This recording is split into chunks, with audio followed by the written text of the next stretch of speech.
around, introduce yourself, tell us one thing about you that probably no one else knows. Now, help us make connections a little better. So I'm gonna turn it over to Matt. right. Start the introduction.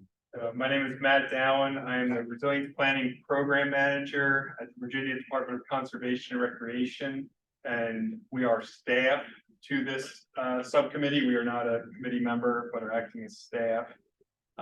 Something interesting about myself, following on your Baltimore Orioles, your star catcher, Adley Rushman, went to Oregon State, and I also went to Oregon State for grad school, where they won 2 of their national championships. Nice. He's burning up the plate. He is.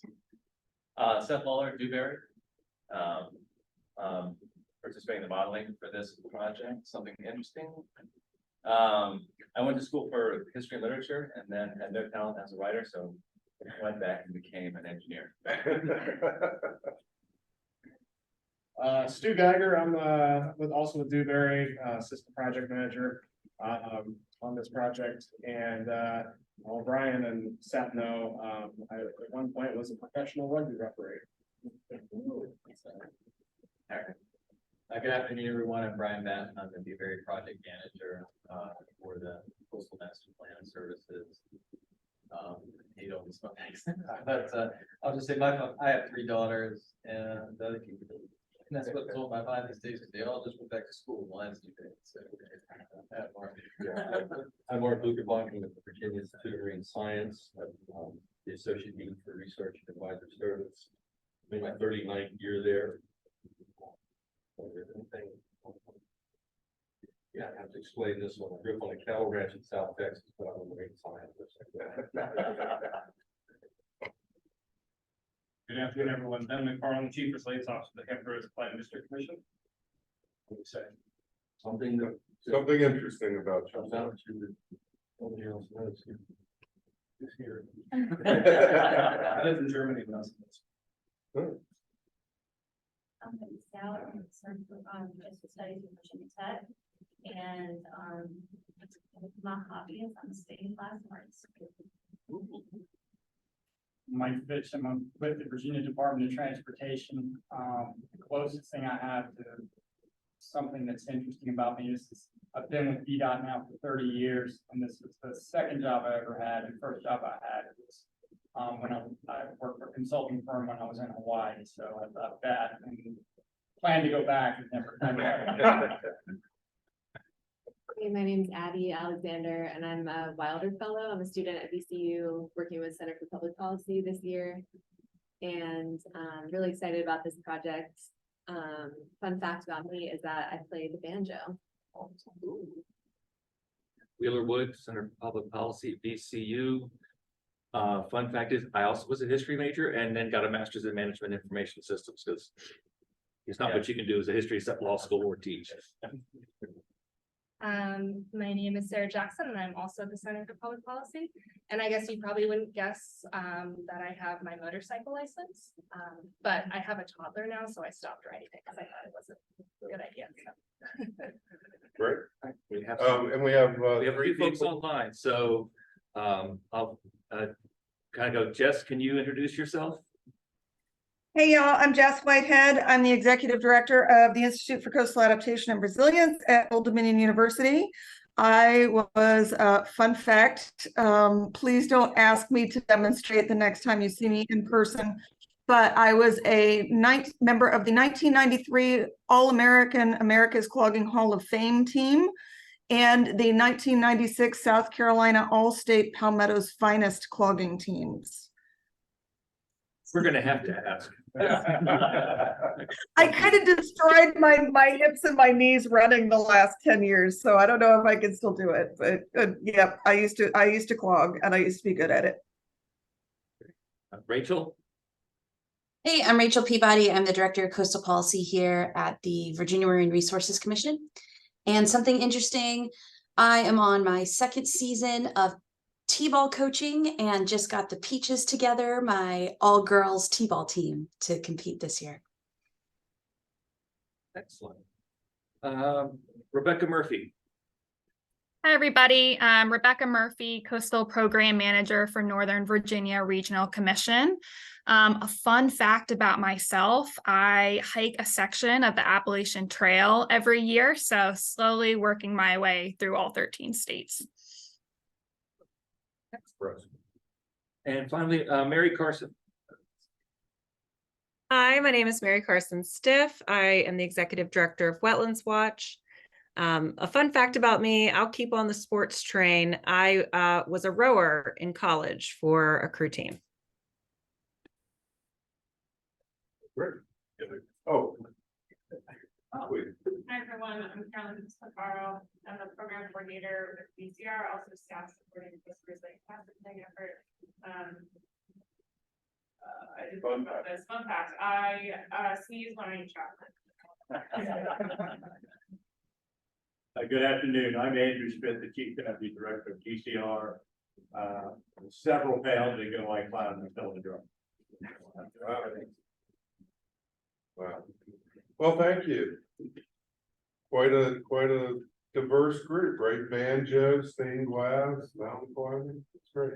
I'll turn it over to Matt, and as I said, we expect Evan to be here probably about 1:30. So pleasure meeting all of you. Thank you, Dave.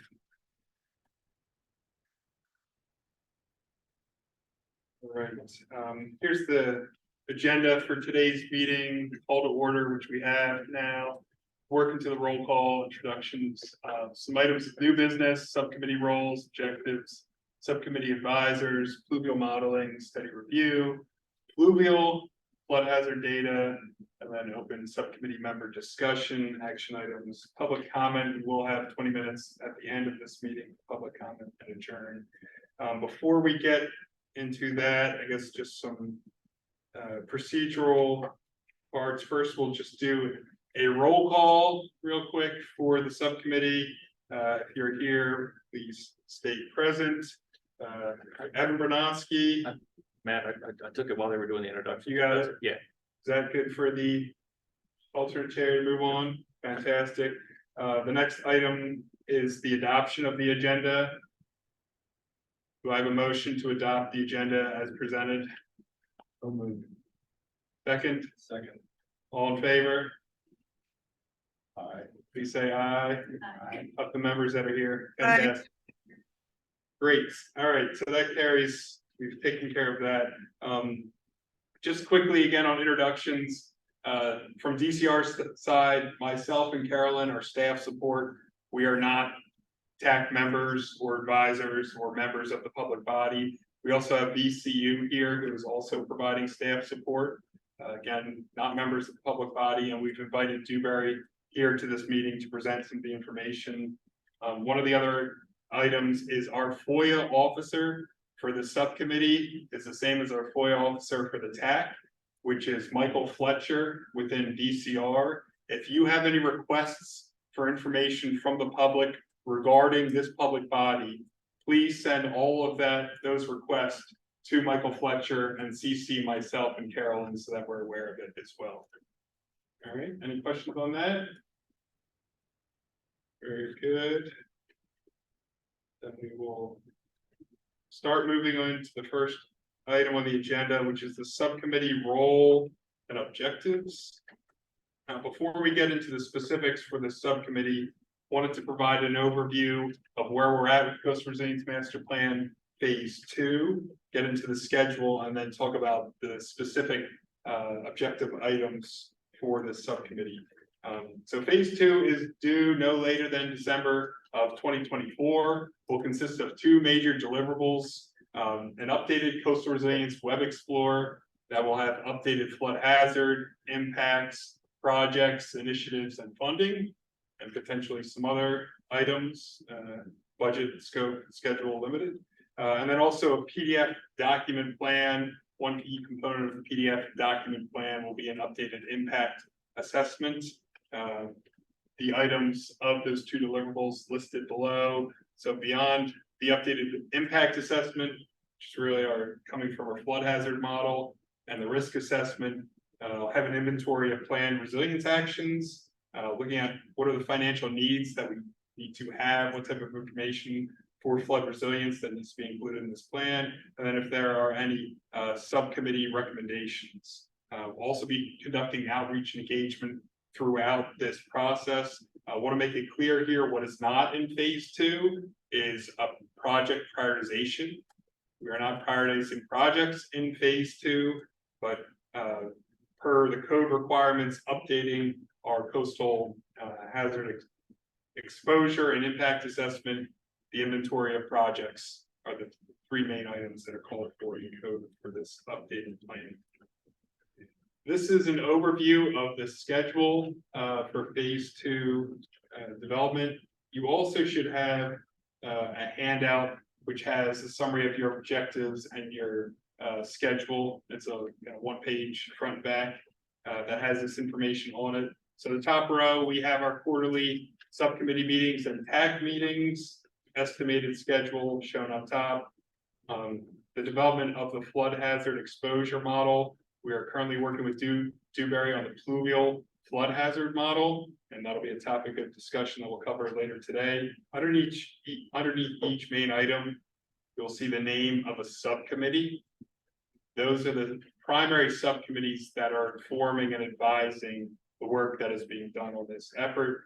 So first up, we have developed the flood hazard exposure model. This subcommittee, the Research Data and Innovation Subcommittee, we are asking for your all's primary input on what we're doing here, as well as how that information is displayed and reported through both the Coastal Resilience Web Explorer and the PDF document. Data collection leading to our updated flood hazard risk assessment is primary input from our project prioritization subcommittee, working on updating our resilience initiatives and actions coming from project prioritization and funding, quantifying the financial need for funding coming through the funding subcommittee, and then our ongoing outreach and engagement from our outreach and coordination subcommittee. And then lastly, all subcommittees in the TAC itself have the opportunity to provide recommendations for the plans. While this is all going on from now through the end of December, we are also embarking on the Virginia Flood Protection Master Plan, which has not been updated in 20 years. And so these 2 efforts will happen concurrently in 2024, with the statewide plan process continuing into the end of 2025. So there are going to be some similar items, but our focus here is the Coastal Resilience Master Plan, but we also still have the opportunity to inform what's going on with the statewide plan, and there will be some discussion at the end regarding some of the fluvial data that's available for coastal plan as well as statewide. So with that, the Research Data and Innovation Subcommittee objectives, these have previously been discussed. These are still open for discussion amongst yourselves today if you want to have any changes to them. But first, inform the development of our flood hazard exposure model. So how do we go about showing and identifying where is flooding likely to occur today and in the future? Looking for your advice, input on our pluvial modeling approach, including how we select climate scenarios, what type of scenarios should we use for these planning efforts, advise on the selection of fluvial modeling data and scenarios, and then advice on the approach to a compound flooding joint probability analysis. Number 2, inform the inputs for the flood hazard risk assessment. Key component of that risk assessment is flood hazard exposure. So understanding how to utilize all this data that we have and information to help inform the impact assessment. And then lastly, recommendations for future planning efforts. So for future coastal resilience master plans, we need to do these according to the code every 5 years. Are there recommendations how we can improve this process to get to better results? Subcommittee schedule. So that's what we're trying to achieve within this subcommittee, trying to get this done in alignment with the delivery of phase 2 of the Coastal Resilience Master Plan, again, December of 24. Here is an overview of the schedule of kind of the key topics we're looking to discuss in each of these quarterly meetings. today, Q3 meeting of 2023, fluvial modeling, pilot study. Next quarter, looking on the flood hazard data scenario planning. This is the opportunity to impact kind of what we're doing in phase 2. Once we start getting into 2024, I'm looking for future recommendations. It'll be harder to change what we're doing because we have limited schedule, but can still provide recommendations of what we can do and should do in future planning efforts to make this process more valuable. So that's an overview of the schedule. Any comments or questions on what we're trying to achieve with phase 2 or specific objectives for this committee? Maybe just Sure. just a quick one. I know one of the elements or sub-elements of an objective that was added to this section is thinking through some innovation and where future edge-based solution options that haven't been invented yet can be considered and explored. How do you see that? Where is that tracking in here in terms of what our science needs will be, what research needs will be in that? Tracking in which? Well, in the objectives you're laying out, and even when I saw your quarterly objectives and you reached a certain quarter 4 and you were looking for methodologies that are coming out, is it in that kind of area of assessment methodologies that you want to also be thinking through how we assess innovations and understand where that? If you pull that slide back up that you had before, the bullet, the final bullets under number 3, does that capture good? Yeah, that's where it's being flagged there. I'm trying to, how does it fit into risk assessment, exposure modeling, any of the other tools of science that we're talking about here? Or is it independent? I think it's independent of that. Okay. And we can add that. We have the option to add items to the agendas, bring in presenters, try to identify what those needs are, what the opportunities are, and then try to figure out a path or recommendation for implementation. Okay. So it is part of this group. We are not just focused on the flood hazard data only. It is all research data and innovation. We have a primary focus for the effort that we're undergoing right now, 24, to focus for our sake on that flood hazard exposure, the primary factor we want input, but that does not limit where we get. So we have the opportunity for that. And that could come into the plan as a recommendation, additional content and context to this point. Any other comments or questions? We can revisit this too as we get into some more of the details, whether or not the overall objectives need to be adjusted in any way. So I've got, you'll see throughout the presentation, some slides for comments and questions, then followed by decision points. We do not have to make a decision, but it's an opportunity if there are any recommendations that somebody sees fit that we need to make a change or make a recommendation. Just leaving that time in the presentation. Any changes or decisions needed for the objectives that's currently stated? All right, hearing none, we will proceed. Subcommittee advisors. So subcommittee advisors, we can add advisors, sorry, not we. The TAC chair, so the Secretary Boyles and DCR Director Wells can appoint advisors to subcommittees based on recommendations of the subcommittee chair. So you all feel that this group could benefit from additional input or consultation on a regular basis. You all can make recommendations to the chair. The chair has to bring those recommendations directly to the TAC chair to see if they would want them appointed. They'd be able to participate in our subcommittee meetings and discussions, but would not be a voting member. But the advisors all would be a member of the public body, which is something to consider because that would trigger FOIA requirements, especially for the need of a public meeting if 3 or more people were convened talking about the business of the subcommittee. We are not precluded from consulting people beyond this TAC. And we can consult, especially as staff, consult with others, and I'm happy to hear recommendations on who you think we should be working on. But do we need an advisor to this subcommittee? It's kind of the question that we put forward. There are also, we can bring other presenters in, bring in Dewberry, we can invite people to participate and present in meetings, but just not on a routine basis, that they would be necessary.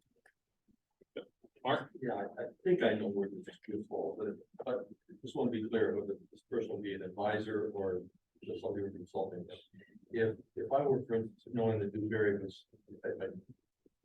going to present about the model, and I wanted to bring for that meeting and that presentation one of our models. Yes. Is that, again, that person just be somebody we're consulting, I'm consulting with, and don't need to go through and be appointed as an advisor, or how? I don't know. So if you want somebody to sit next to you, listen, and then if they're not an advisor, they're still a member of the public, right? And members of the public can only provide comment at the end of the meeting and not engage in discussion. And I asked the question primarily because, I mean, my appointment to the TAC isn't because of my particular specialty, colleges or something like that. It's that I'm in an office that could bring the right expertise from them to the table. And I just want to know which way I best bring. Sometimes, I mean, a lot of times, in most cases, I go back and I simply talk to the people with expertise. But if I wanted to have them here, and specifically to participate in questions and answers, questioning about a particular presentation, just want to make sure that they've got the right status. I do not know, but we will look into it regarding bringing somebody to help consult you and participate in the discussion on essentially on the behalf of a member.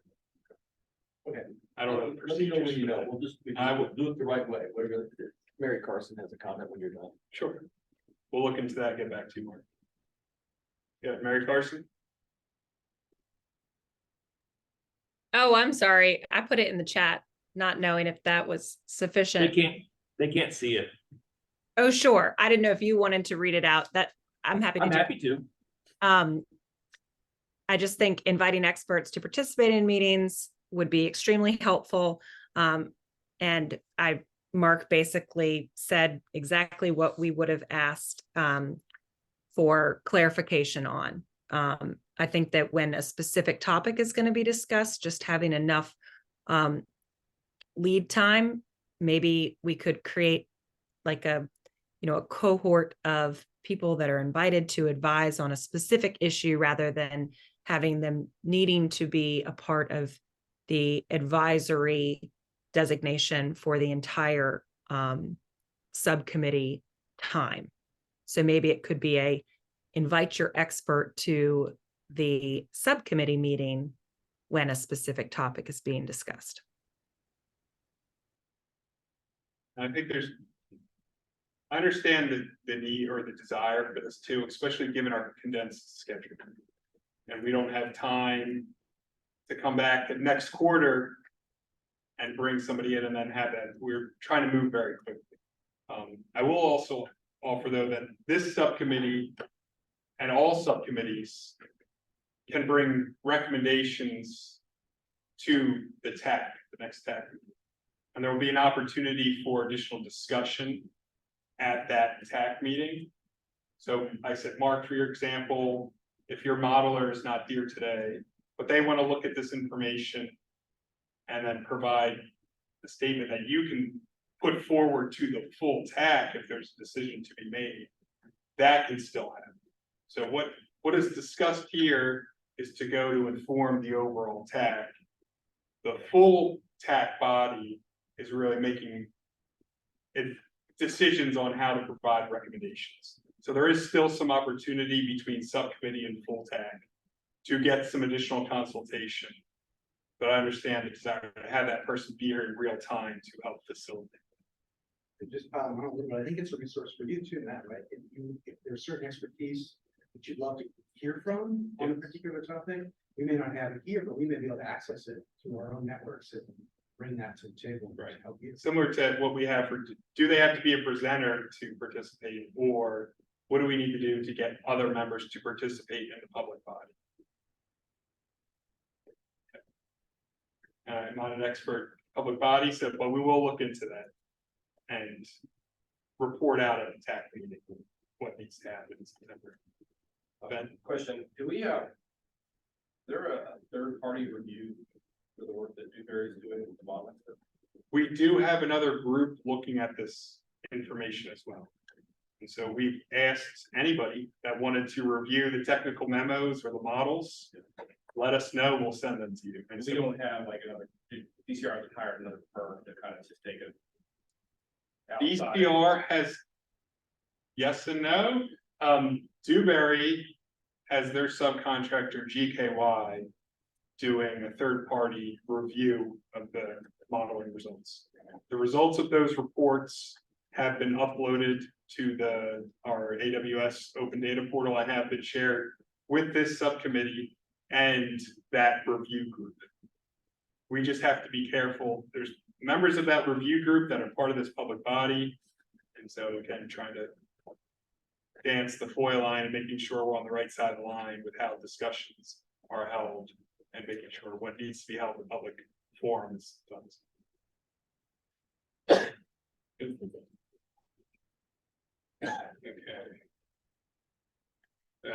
Any additional comments or questions on subcommittees, advisors?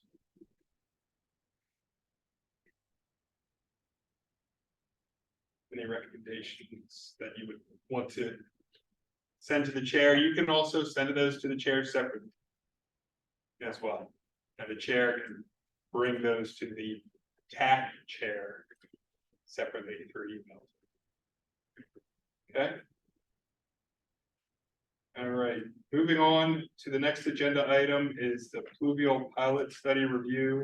There's two components to this. First, an overview of the pilot results. We invite Dewberry up to present. And then after they discuss the pilot results, we have a few slides so that we can discuss the climate scenario approach and looking for some input on preferred ways to move forward. We're kind of at a decision point here of what to do next. So those are the next two items. And with that, I will hand it over to Dewberry. We have Seth Lawler coming up to present on the pilot results. 30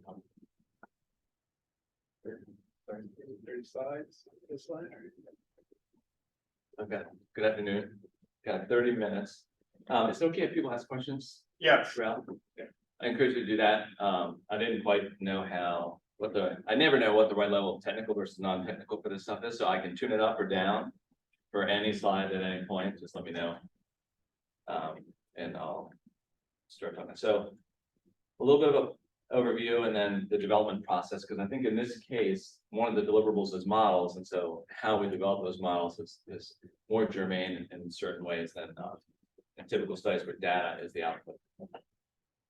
Results and products, and then some discussion topics. I'll start with a brief overview. So this is our study area. We've got 439 Huck 12s. And so Huck 12s are on average about 40 square miles. And they're a little bit too big to do one single storm, right? Imagine one storm that's 40 miles and uniform precipitation over your watershed. That's going to be probably overestimating your response to the watershed. So we cut those down into smaller basins. Less than 10 square miles is our rough cut. So we take a 40 square mile basin and cut that up to 5, 6, 7, 8, 9, however many it looks right to get under that 10 square miles or just at that 10 square miles. And for the pilot, DCR picked some relative basins. So they picked Huck 12s throughout the study area to represent the combination of different types of physiographic regions, climatological response, other areas, right? Like what are some selective areas throughout the Commonwealth that would be good to pilot types of things that we'll see as we go developing the models. And so there were 9 Hub-12s shown in red there that were chosen for this. And then when you cut those up, as I mentioned, you end up with 57 pilot models. This table shows the names of those watersheds and then some characteristics. So you can see some shoreline tidal flat areas, some moderate relief with a major river, some swampy areas, rural, urban, yes and no tidal, yes, no, partly tidal. So these are the areas that we said, okay, let's do some pilot models in these areas and then present them to you, get some feedback, see what we think and what changes we might want to make before we go ahead and run the thousands of models that will result for the full 439 Hub-12s. So the development process, we wanted to, as much as possible, use the terrain that was used for the coastal hazard development, but we did want to overlook newer terrain. So we kept the same tiling scheme. So each one of these grids that you see here is just one grid, one piece of topo, and they're all connected to a uniform topo. And then gray are the areas that we added because now we're looking at some drainage into these watersheds that wasn't on the original. So expanded the topo a little bit. It's a 10-foot resolution. For infiltration, we use Surgo and NLCD. It's pretty standard. Friction was developed using National Land Cover Database 2019, and we use USAID's recommended parameters to turn that into friction for the model Manning's end. All standard modeling practice. For vectors, and I'll talk a little bit more about how we use those. We use the transportation layer from VGen and the National Hydrographic Data Set from the USGS, just for some modeling input development. That was our geometry, that was our model base information. Then for scenarios, we use a range of existing and future conditions. So existing conditions, we did 2-hour, 6-hour, and 12-hour duration events for these models. And we did them at 2-year, 5-year, 10-year, 25, 50, 100, 500, consistent with the code data. And then for future conditions, we use this Marissa RCP based scenario data that was available throughout the watershed. There's 2 RCPs, there's 4.5 and 8.5, and they didn't split up the timelines in a way that I've seen before, so they kind of overlap. They've got a 2020 to 2070 and then a 2050 to 2100. So we use that to project in the future. Essentially, they're just factors that you use for your rainfall. So if your current rainfall is 5 inches, you look at the RCP and the future condition, you multiply that by some factor, and that's what the future is. I apologize if I'm telling you things that you already know, just trying to lay the groundwork. Model development pipeline. So as I mentioned, our first unit of modeling is the Hub-12, and that's what you see here on the left. That's Hub-12. And so to get started, we just drop rain on that. I don't remember, I think we use a 24-hour 100-year storm, but it may be something slightly different, but we drop rain on it so we can see just the raw, rough response of the watershed. And then the engineers look at that with other things, right? So they look at communities, if you know, the way the community is laid out is different, or the rivers or tidal or other areas, but they go through a process to cut that up into smaller models. That's what you're seeing here on the right. They've taken this Hub-12 watershed, they've dropped some rain on it, they've looked at topo and communities and response, then they carve it up to have smaller models.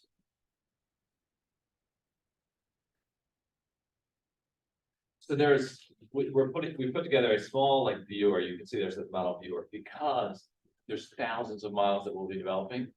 And we want to make sure that A, a modeler looks at every model, and B, a reviewer looks at every model. And so, as I'm sure some of you know, if they pull down and try to look at the models, even in the pilot, there's 57 models in this production. There's 1,000. So we put this viewer together so that we can both have modelers and reviewers look at the model in the same space and then have a discussion. And we've based on some of the internal review, Ben, that we have with GQI and some others, we've developed a number of things that we want to look at routinely. So mesh, any problems with the mesh, any comments with the mesh, any adjustments needed with the mesh, burn lines, boundary conditions, and then general comments. And so the process is, you know, we do that rain on the Huck 12, and then a modeler downloads that and then carves it up into smaller modeling domains.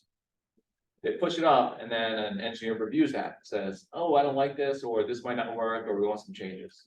But there's a review process just for that partitioning of the model domain space. And once that has been approved, then they pull those down and then make a model for each one of those 5, 6, 7, however many models ended up for that basin. They run them locally, and then they push them up when they feel good about it, and the reviewer then reviews that. And then only after there's been that process of, I looked at this, there's an issue here, there's an error here, there's some changes that I want here. Once those have been resolved, then we run the models, well, we call it tests, right? So we run 2 or 3 of those. We run actually 3 test scenarios, and then the reviewer gets another chance to look at the results from those changes from the model. And then when those are approved, then we go ahead and run the however many we're going to run, whether it's 50 or 80, something like that. So this is how we manage the actual development of the model, the review of the model, and vetting and evaluation of the model. During the pilot process, we did some sensitivity analysis because there's a bunch of things that we want to have as default values for consistency and just to get the models generally right. So compute time window, which means if it's a 2-hour event, should we run that model for just 2 hours? No, because the water's not going to be able to get past through the domain. The watershed won't be able to process the response. But 3 days is too much. So we looked at each of the durations to figure out what's the appropriate simulation time. Warm-up, interval, and parameters are other hydraulic modeling decisions that have to be made. And so we looked into those, developed some default parameters or suggestions for those, and those are in the technical memos. We incorporate transportation layers to an extent, meaning if we try to bring in every small road into the model and incorporate that into the mesh, it's going to be too heavy. So what's the right balance of default parameterization for, is it a major highways that we bring in, and then we add other things in between, small things like this, just to make sure the process is consistent. And then what should the domains look like, and what should the normal depth look like? And I won't go into that unless there's questions, but I can come back to any of this if there are questions.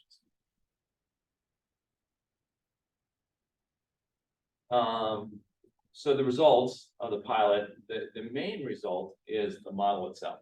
That's the value add here, is that you're not buying a floodplain, right? You're buying a floodplain with the information that we use to develop it, and it helps you vet it and allows you to make changes. So you can see on the left is the model geometry itself, and then I don't know if you can you see the arrow there? These guys here are the different simulations, right? And so there's a lot of them, and downloading the model is part of the delivery, and we think one of the main features to this that add value to not just what you can do now, but what you can do tomorrow, or what you can do for your own needs.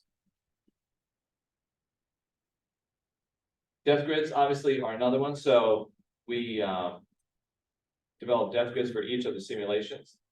And you can see here, we looked at, and we're going to get to this, I think Matt's going to talk in depth about this idea of, do we want to do straight intervals, or do we want to use the exact frequency-based estimates between no Atlas 14 and the scale factor changes for climate?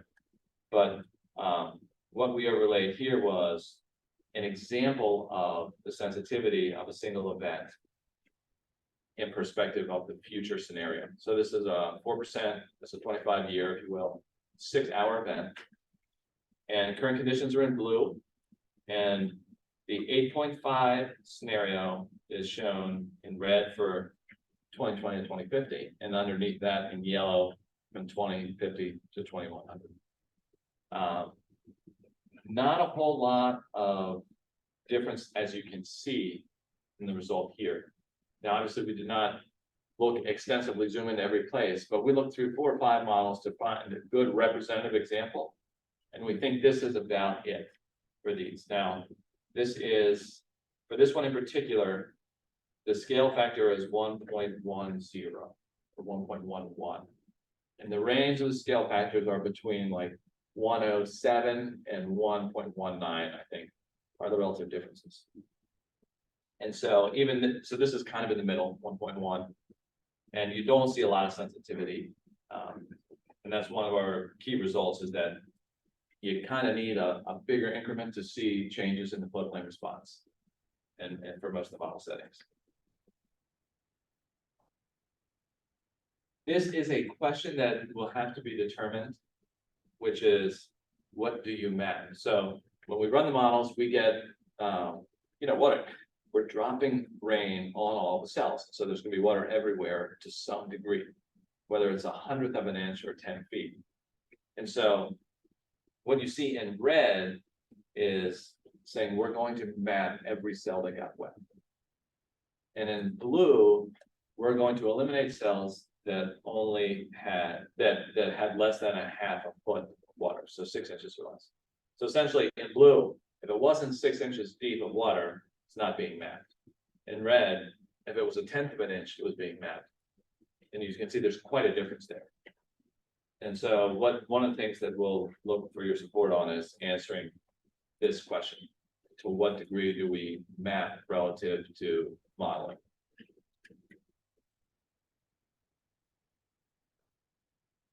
Floodplain polygons is another product that was requested to be delivered. And so, this is just a standard GIS process. You turn the raster into a vector product. The reality, so obviously you can see here, this one was every cell that got wet, right? There was no threshold put on this. And you get a product that plays nicely with other vector data. So if you want to take a point and intersect it with a polygon and see if it is a hit or not, you can do that. But our recommendation kind of from the beginning was these vectors might be used very limited, right? You might decide you want some, but the gridded products, A, have more value because they tell you what the depth is in the same space. But B, you generate a ton of data that's hard to use. If you look at that, the actual data itself is millions of points. And so you're going to have terabytes of data in the form of these polygons that most users of this data would be able to generate themselves if they need it for a certain product. But this is what they look like, and we can talk about that as well. Duration grids were also requested. I believe one of the comments was it would be nice to know how long a road was overtopped.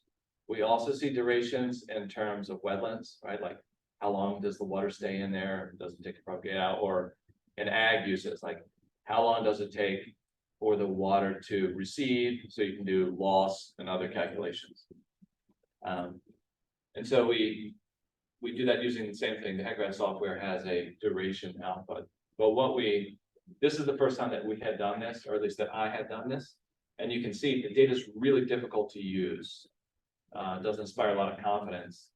And I'm not sure if this will be improved in future versions of HECRAS or not, but the data, when you look at it, I think from any vantage, it doesn't feel right.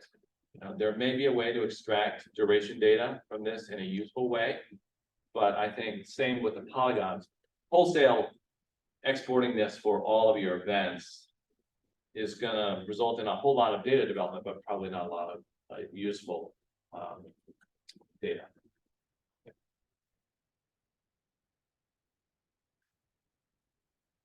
So using the results a little bit on how we've seen other folks use it, how we use it, how we think you might use it. And I'm probably not the best person to talk about this because I'm more of the modeler than the planner. But from a modeling standpoint, you can compute new or additional storm scenarios. So an example is there is a storm coming through. I want to see what that's going to look like on my watershed. Well, you can actually model that storm if you convert the data using your model. ahead of time, right? So there's that use case. There's, I wanna do more rain or less rain, you know, like maybe there's a 5-inch event and a 6-inch event, and I really need, for whatever reason, maybe for design or something, a 5.25-inch event. If you have a model, you can run 5.25-inch event, so it's easy to update the models if you're a modeler and if you do scenarios. If you want to do what ifs, if you want to change the topo or the land use, use a different land use data set. Look at what a new development is, or some change in the grading or community growth, any change in the geometry of your model. You have the model, you download the model, you make the change. You can burn culverts in, you can make culverts bigger, you can block culverts, you can do all kinds of things in the model to see the different responses from changes in the geometry of the force. You can, you know, I said, the first thing we do is we take that HUD 12 and we dump rain on it, and we don't think too much about how the model is. We just want to see the watershed response. And so, same thing here. It's an easy way to just take the model, make small changes, look at things for proposals, locations, whatever it is. And you can incorporate fluvial impacts through linkage with boundary conditions or changes. So I'll talk about this in the limitations later, but you know, there's a limitation such that when you, so if you've got a watershed with a river running through, and we drop 100-year rainfall on it, that may and probably will not represent the 100-year flow in that river, because the 100-year flow in that river might happen on a sunny day, right? So the discharge frequency of the rivers are not shown in these models because they're direct rainfall models, they're pluvial models. And so you could do things to, I mean, you could do a discharge analysis and put that as a boundary condition in your model for the river, and then simulate whatever river flow you wanted with rainfall. For clarification, that would be a joint event. And when we talk about joint probability, that would be a pluvial and fluvial event that could have different frequencies on their own. Yes. That you're then combining and modeling. It could be. It could also be, and I'll show an example, but it can also be a linkage of two models, right? So there's multiple ways to make bigger models out of these smaller models. Right? You can disaggregate them, if you will. You've got topo, you've got all of your burn lines and things like that in to mimic hydraulic connectivity through your models. So you can join them and make a bigger model that you can run fluvial events through on their own.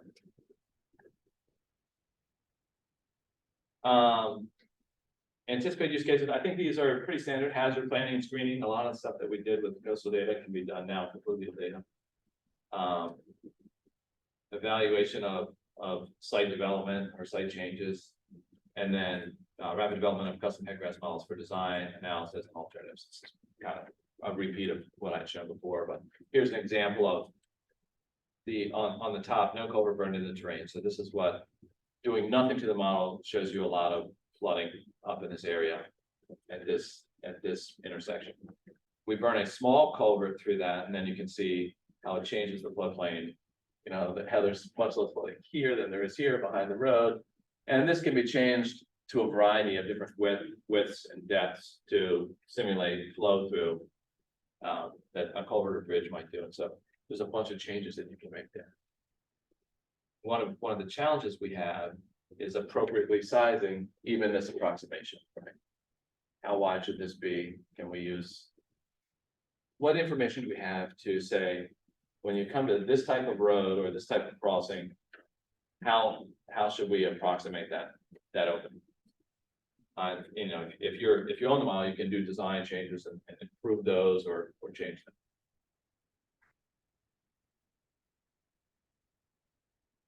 Derivative products, so what we call composite grids. So this is another thing that can be done with it. You see it on the Coastal Resilience Master Plan website now for the coastal stuff, right? There's a flood map that shows you 10% to 25%, you know, your different frequencies. This is pretty highly resolved in a rural community, and you can see there's a lot of pixelation here. It's the same thing I mentioned where there's no depth limiting. This is if the cell got wet and showed up as wet and the mapped result, we are showing it. And so, you know, you can see it's going to be, I think, confusing to even someone that knows what they're looking at. Like, so this is a 100-year event. I walk over 5 years. This is a 500-year event. And so that working with those depths and cleaning up that data a little bit is something that might help improve that. The way you can use these from annual to exceedance probability. And then, you know, you can make these composite grids with other things. At buck base, you can show, like we did earlier, right? We saw a very fine line between the yellow and the red in the future scenarios. You can aggregate the models in any combination that you want, depending on what it is that you're trying to do, your use case. But by having all the data there, you can do that.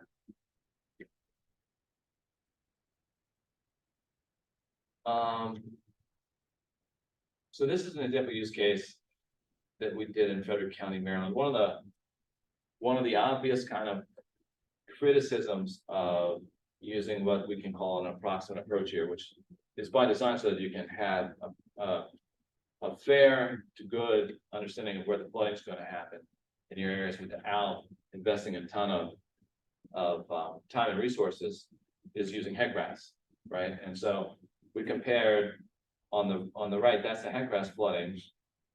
And on the left, we did the same thing with I think Mike models, which is a proprietary software, and pipes and things like that were included. And you can see, you know, we did this on our own afterwards, right? It wasn't like part of the study. The study was do a detailed Mike model, let's show the pipes, show the results. But we asked the question, what does it look like to just do head grass? And you can see pretty good alignment here of the major areas of concern.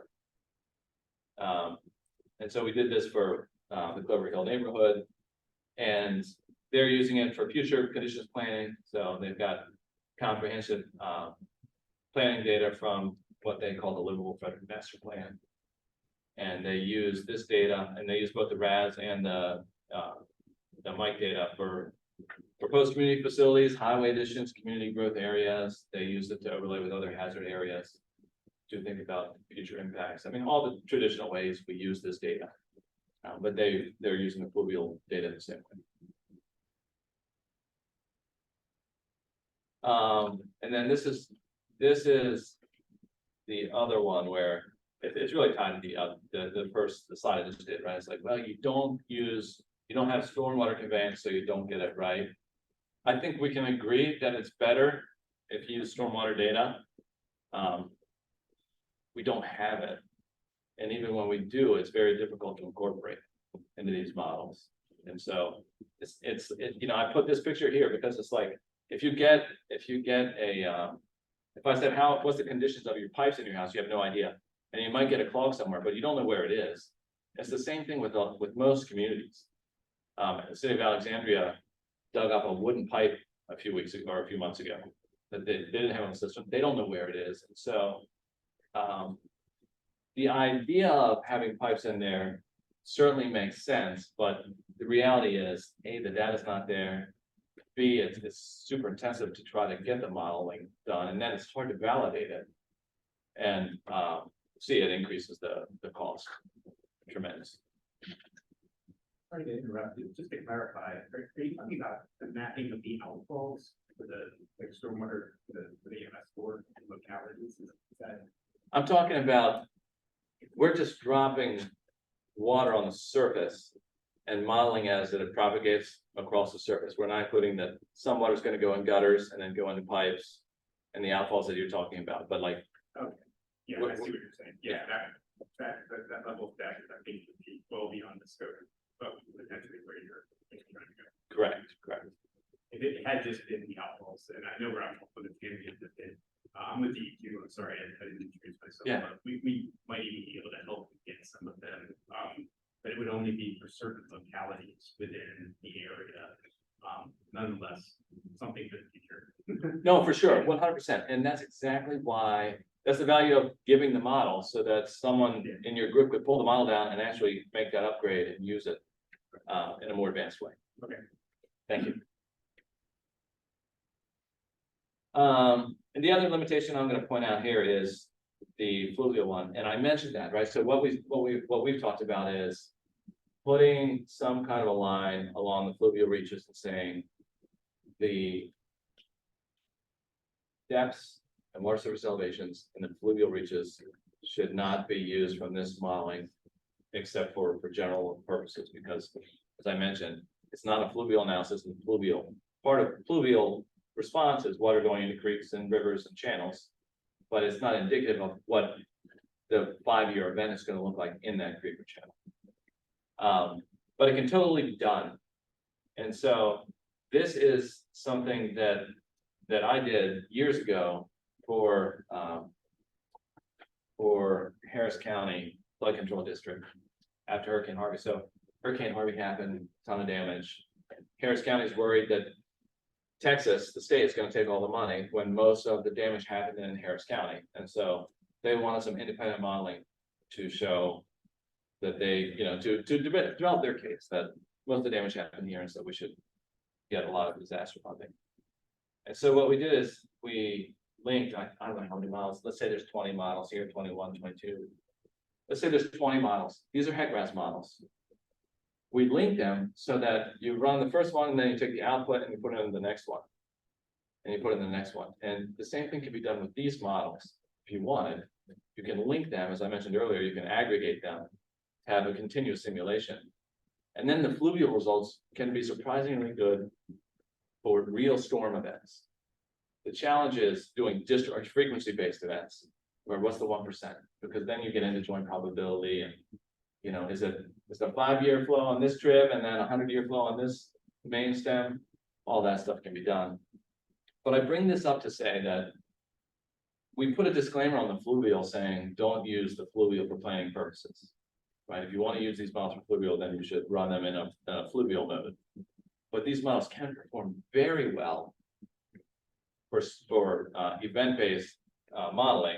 And you can see I think you can see, these are obviously favorable. They did not happen like this everywhere, right? But these are USGS gauges where we pulled the records, and you can see for Hurricane Harvey, they were extremely close in both total shape, volume, and peak flows at areas across the watershed. So I think we have some discussion points. I didn't put all of these up. I think I'll just leave them here. And I'm happy to take questions.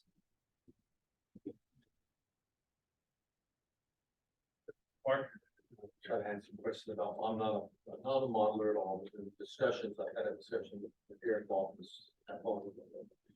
The data dump he sent over our way yesterday. Some concern really in the coastal plain about that has been expressed by our modelers about the sub of the HUCs and whether or not the underlying data are good enough in terms of the topography. Are you coming away with more, I guess, maybe coming away with the impression that you know something with greater confidence than you do? I don't know if I'm phrasing this question. The division of the HUC 12 and sub-basins. Yeah. How confident are we in how we're doing that, given the data that's being used to divide subwatersheds? Especially as we get into the really flat areas, there's not a lot of elevation. So the question is, are we confident in the way we're subdividing those? Yeah. I'm biased, I'll say that, but the traditional way is to use the USGS watershed boundary data sets and the NH2 flow lines. And what the first thing I mentioned we do is we drop rainfall on there to do some very rough modeling and see where the water flows. And what we'll see is often, well, so number one, the NH2 data sets are older, developed using older, coarser topography, but they're also developed using GIS methods, which are inherently much more approximate. Right there, you're trying to figure out the next one that's down. Whereas the models are giving you a physics-based outcome. There's mass, there's conservation of mass, and you're moving the water through those neighborhoods. And so I think that by doing that, you're getting actually a much superior understanding of how the surface water flows. Now, the shortcoming is in those pipes. So if you got a bunch of water going down the pipes, we don't know that. And obviously the GS doesn't know that with the geospatial approach. But I would say it's superior than the GIS products, which are traditionally used. I guess the question to that then is if you have a sub basin and there's no big ridge point along the coastal plain. So there's potentially you could be losing some water that maybe that little section at the edge should be in a different sub basin because that's where the water's flowing. Are you checking for those when you're looking at? We overlap it. So, you know, if this is our boundary, then we pull it another, I don't know, 500 or 1,000 feet over for each one. So that there's total overlap, and then you can take the greater of the two. Catch that. And Mark, we'd be happy to set up a separate call with Eric. Yeah, I'm happy to look at that. So we put out a little SOP together internally, right? So that we're all looking at the same things as we go through it. So like it's a community, it's in the coastal plain. How should we cut this up? Do we use a road? You know, and then we did some sensitivity on that. But I'd be thrilled to talk to somebody about it and get their insight. Thank you.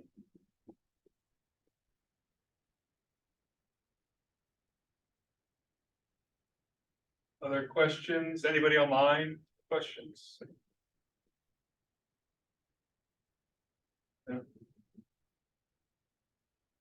So actually building on Mark's question.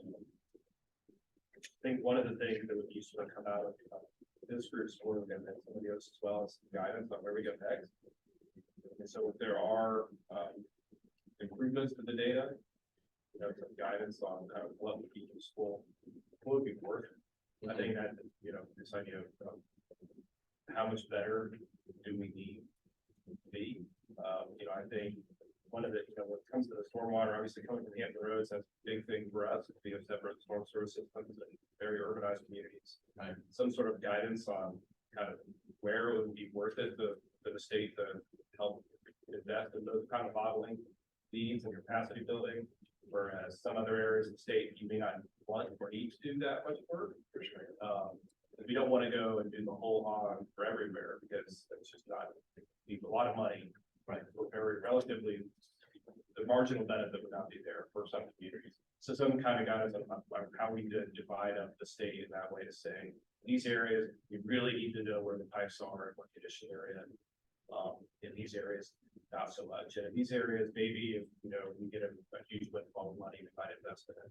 I think that would be a fantastic outcome for this group, particularly because we're talking about not just phase 2, but phase 3, 4, whatever, where we go in the future, but also provide some guidance to localities. You know, because they're going to be investing, you all, from your experience working directly with local governments, they're already investing these resources, you know, in these resources, federal funds, some guidance for them on kind of where that money is best spent would be helpful, I think. But also, I mean, we're constantly getting the data right now. So how we going to actually figure out what are we using for this and where were those improvements? What should we be asking for, I guess? Yeah.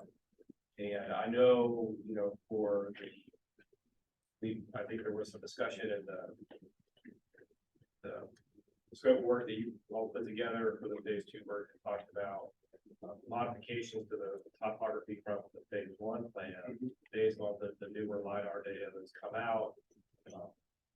I think that would be helpful, you know, especially if we're going to be asking anybody from the outside to kind of take a look to know kind of what the quality of that data is, and especially if we're merging it all into a coarser data set. So those new ones, right? They come out, they're 2.5, 3-foot DEMs getting put into a 10-foot product. What does that do? How sensitive is it in those areas where they're really flat? Just I think some just general points on kind of which of the areas that are most problematic and which ones do we not need to be that precise. You know? Yeah, Barry Carson has a comment, and I believe Jess does. Okay. Barry Carson? In one of the slides that had the title HEC-RAS models can be customized too. And then there was a list of things that could be customized. My question is, when you say customized, does that mean that, yes, perfect. Does that, oh, you were there. Does that mean that the end user of this data, once phase 2 is completed, can use this, can benefit from this customization? Or is this intended to show the subcommittee members and the full TAC what's possible in terms of customization for Dewberry to complete as part of the phase 2 analysis that we're providing feedback about?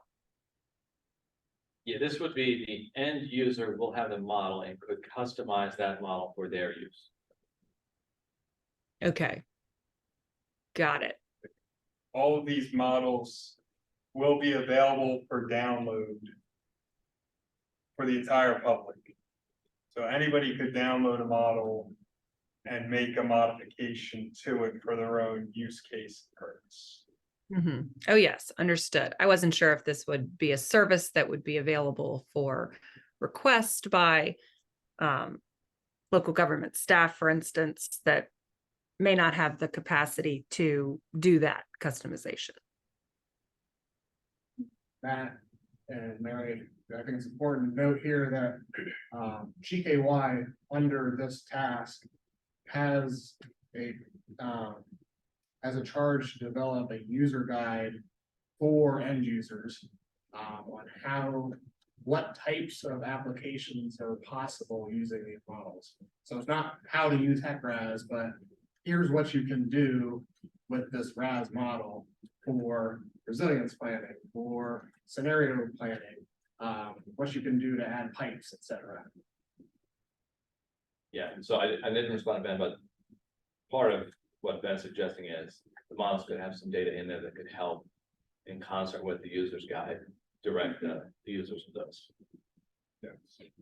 And there is some, so those are customizing models.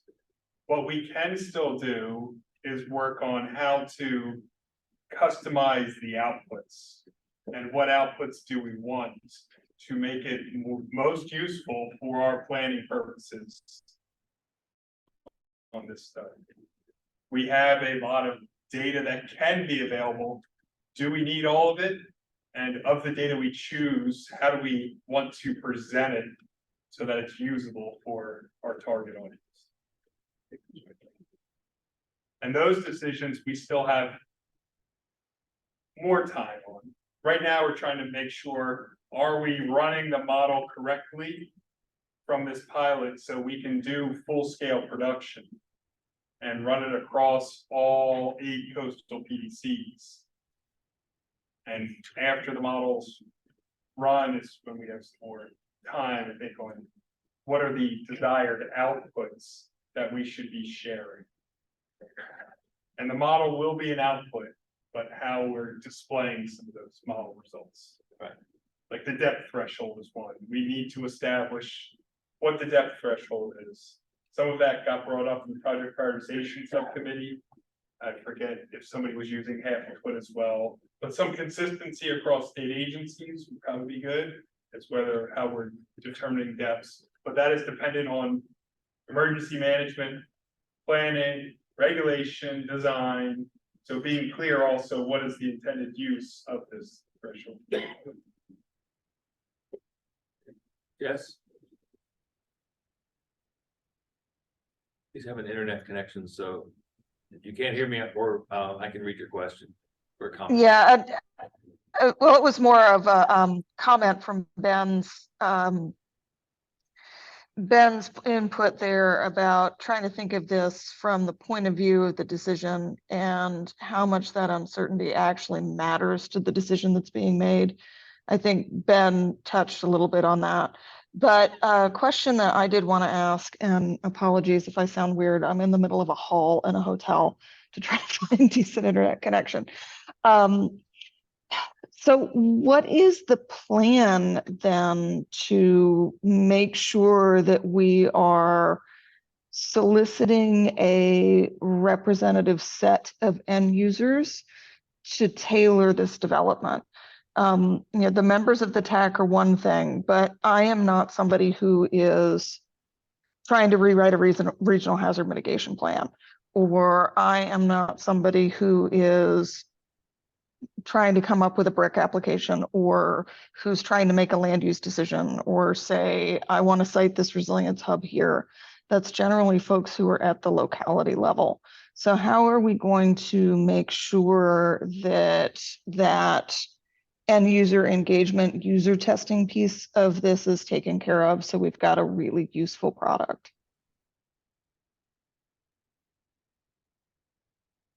Yes, it's Matt. We need to include that as part of our outreach and engagement strategy to try to get their input. So we still have some time for what they would like to see and what their use cases are to better understand it.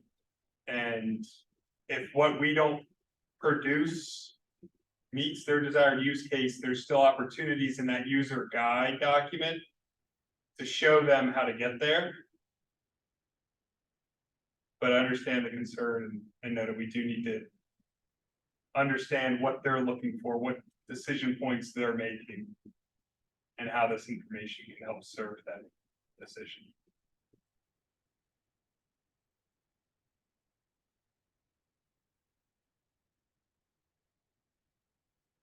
And actually, a question for you, Matt. And it's your first question up on your list, how the community planners use this. And it probably can't be uncertain questions. So here's your model for rainfall. But you also, here's your model for storm surge. Someone else gave you another model for flooding, just sea level rise projections. So you're in that planning context using multiple models, each with its own uncertainty, and trying to pull them together in your head. Is there benefit of guidance of how these models kind of are come together for you? Is that a helpful?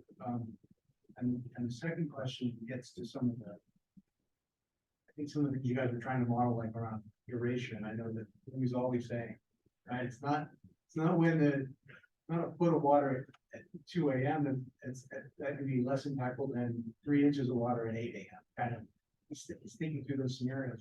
Likewise, roads, right? Small road to an ice cream shop on this side of 17 may not be as important as that little same road on the other side that's going to the hospital. So you've got variability in what kind of impact, vulnerability. So how do these things help you in those plans? Well, I think this is a part of the overall kind of where we want to go. I think, as Seth mentioned, we're not going to be planning around luvial. The areas where the rainfall matters the most are also the areas where the infrastructure has to be incorporated. You're not going to have a bowl. In most cases, you're not going to have a bowl that doesn't drain, that doesn't have a pipe, right? So this is a key part of it, but I think we're looking forward to where we could have that compound flooding model. So we got the rainfall, and then you've got the riverine discharge, those areas. You also have the tidal, where the storms are flooding. You have them all working together to see what happens there. So I think this helps us get there. It's just not the end road for us. Yeah, I would add, I mean, I think you nailed it. I would add that, when we talk about derived products, uncertainty is a monster and we don't know the answer to it. And to get to that answer takes a tremendous amount, as I'm sure everyone here knows, to be able to figure out what and how you calculate that and how to model it and present it and stuff like that. But, if you've got, what we do know is an inch isn't always going to produce the same amount of flooding, right? If it happens on a dry day or a wet day. And when you've got an inch, a half an inch, inch and a half, 2 inches, you've got something that can help you understand what that uncertainty looks like locationally, meaning, well, here, there's no difference between 2 inches and 4 inches of flooding. But here, there's a significant difference between 1.5 inches and 2 inches. So in that way, you can use some of those composite products to show you what I think is local uncertainty based on deterministic models.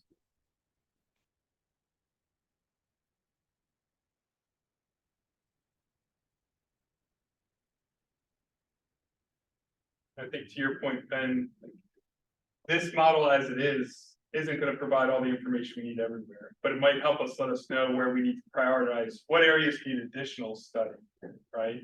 And so you can not do that additional level of effort everywhere, it's not needed.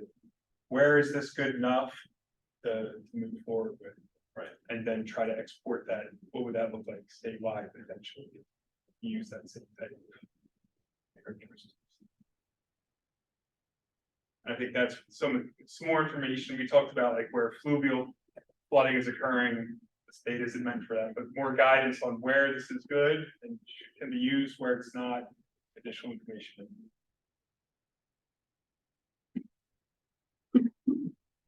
Any other thoughts or questions before we move on? All right. Oh, yeah.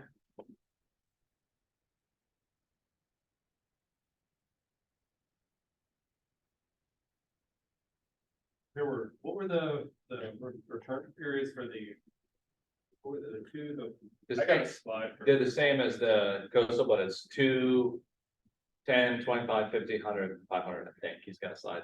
2, 5, 10. that's the years, what about the hour? The durations? Yeah. 2 hour, 6 hour, 12 hour. I think 2 hours, 6 hour, 24 hour. 2, 6.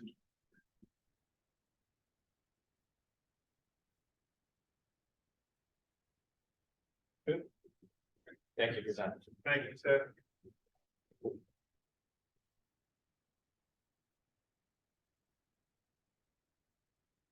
All right, well, we did discuss one of these items and we did receive a lot of comments back from the internal review group or an external review group on the fluvial modeling is the land use cover data sensitivity. And so here's kind of a picture, it's been shown before, aerial photo. Then you have the 30-meter national land cover data set, and then the 1 meter, this is the state's land cover data set. There is also a Chesapeake Bay 1 meter land cover data set. We are still planning to look at this sensitivity, and we'll let you know if there are dramatic inputs or differences. And we already looked at the difference between the RCP. How sensitive is our model to this input over our landscape? And should a change be made is something we are still looking at, and we'll send those results out to you all as well as that fluvial review group by email, just because we won't have the time to wait until the next subcommittee meeting. So just wanted to bring that up. We are looking at that at a couple basins to test and see what are the results. Then here is the different scenarios we're running.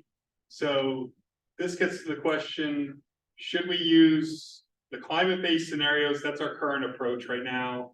The present conditions are the Atlas 14 projections for intensities. And then we have the adjustment factors for Marissa. And of the adjustment factors, we're just using the median value. There's, I think, 5 or 7 different values they provide across a range of uncertainty. We're just using a median value at RCP 8.5 and 4.5. A lot of the climate scenario is now moving towards what SSPs. So it's continuing to evolve, but our approach right now is coupled to the Atlas 14 and the Marissa projections. Duration 2, 6, 24, and there's all our frequencies. The other option is to go to more of an interval-based frequency. So where we still would have a 2 hour, 6 hour, and 24 hour duration, instead of using the Atlas 14 projected values for a certain recurrence interval, we would do either a 1/2 inch step in interval or a 1 inch step in intervals to get a broad range of numbers. And so this slide shows what is the range of intensity for the 2 hour, 1.45 to 7.63. That's the total range in our model that we're running right now. We could run it 1 to 8 inches at a half-inch interval, that's 15 runs. So this is kind of a discussion we're looking at. The one item at the bottom here is if we do this interval-based approach, where we have a tidal boundary condition. If we want to incorporate future sea level elevations, we're using mean high water, I believe, for the tailwater condition. We would have to do additional runs where we have those tidal boundaries to have some type of future impact. But that wouldn't be needed further. And so I've got some more slides just to provide a better picture of what this looks like. So this is a graph of all of the pilot study simulations. This is the model runs. Again, we have got 4 groupings of model runs: present conditions, near term with RCP 8.5, and long term RCP 4.5 and 8.5. And what you see here, those groupings, that's going to be your 2 hour, 6 hour, and 24-hour durations with the numbers going across. You see a lot of grouping, right? They're not evenly spaced out, but there is a lot of compression on those numbers. So we may have in the same subwatershed a model run at 2.15 inches over 6 hours and a model run at 2.19 inches over 6 hours. And some of the slides Seth showed earlier, we're not seeing a lot of sensitivity to the results from the Marissa adjustment factors. So where there's a 10 to 20% increase in precipitation, the floodplain, and I think that was even with the 0 depth threshold, there isn't a lot of sensitivity to it. So are we getting a lot of value by modeling this and knowing kind of the uncertainties of these RCP projections going forward? And would there be more value in being able to pick and choose, well, what is it if we get a half inch, 1 inch, 3 inches, or any other kind of more interval-based approach? So that's what everything looks like across the entire pilot study area. Clarification question. Yes. Trying to remember back to the slide that did show that there wasn't a lot of sensitivity to that. Was that showing just showing the squares that got wet? It's not, so it wasn't a lot of sensitivity in the range of where it was, for places pretty flat. But if there's any value in sensitivity, it might be more what the depth would be, but that's just when you're only looking at wet versus not wet. 100% correct. Right, so if we had a half-foot depth threshold, does it still show the same sensitivity picture? Well, I wasn't even thinking about threshold. I was thinking about if you actually had depth, you had a 3D output. I see. So at this point, what's the depth difference? Yeah, it's only from here to the end of the table where there's difference, but it's 6 feet here and it's 1 foot there. Depends on the landscape, right? Yeah. How flat it is. Yeah, and in much of the coastal plain, it's really flat. Yeah. How far that? Right. But I would say that's a great example of a derived product that could be useful. That's different than we had to talk about. Right? Like it's where does it matter in a different setting? But like here it matters because yes, it doesn't extend it horizontally very much, but it changes it depth. So a vertical depth change raster, RCP 8.5 in the future versus today, where's the greatest difference? Yeah, or at least between these two events. Yeah. Evan?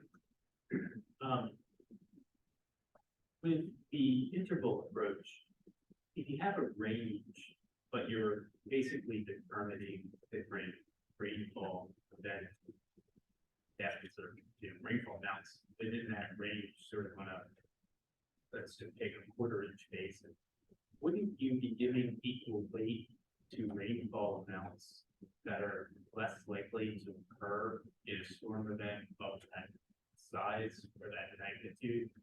Like if we're just going to evenly weigh each amount of rainfall that could occur within that interval, it just seems to me that you're getting some rainfall amounts paths that you're equally weighting, but are less likely to occur within that range.